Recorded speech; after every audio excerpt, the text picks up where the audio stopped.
Technology నేను ఎప్పుడో 30 ఏళ్ల మునుపు ఆలోచించాను. అప్పుడప్పుడే ఇంటర్నెట్ వచ్చింది. ప్రపంచం అంతా ఒక గ్లోబల్ విలేజ్గా తయారైంది. అంత మునుపు అమెరికాలో ఏం జరుగుతుందో మనం తెలుసుకోవాలంటే ఒక నెల ఒక వారం పట్టేది. ఎవరో ఒక లెటర్ రాస్తే మన వాళ్ళు వస్తే చెప్తేనే మనకు తెలిసేది. అంటే ఫోన్లో మాట్లాడితే అది కూడా ఫోన్లు సరిగా కూడా పోయేటివి కాదు.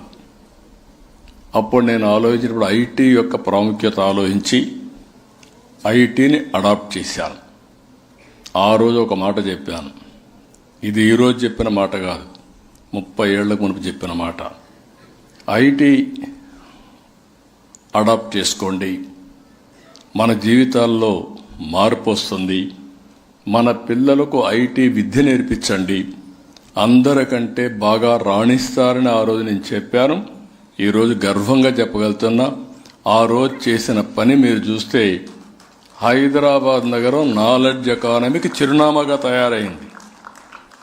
ఐటీ చదువుకున్న తెలుగువాడు ప్రపంచంలో ఎన్ని దేశాలున్నాయో అన్ని దేశాల్లో ఉన్నారు.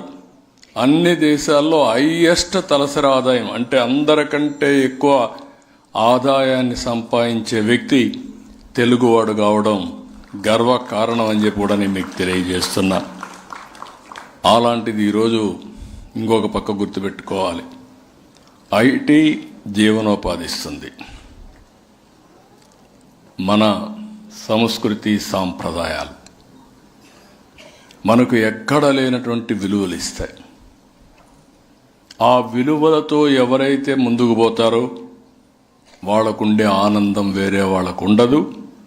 డబ్బులు ఒకటే చాలదు, విలువలో కూడా ఉండాలి. విలువలు పతనమైన రోజున మన జీవితాలు భ్రష్టు పడతాయని చెప్పి కూడా మరొక్కసారి మీ అందరికీ విజ్ఞప్తి చేస్తున్నాను. దీన్ని మనం గుర్తుపెట్టుకోవాల్సిన అవసరం ఉంది.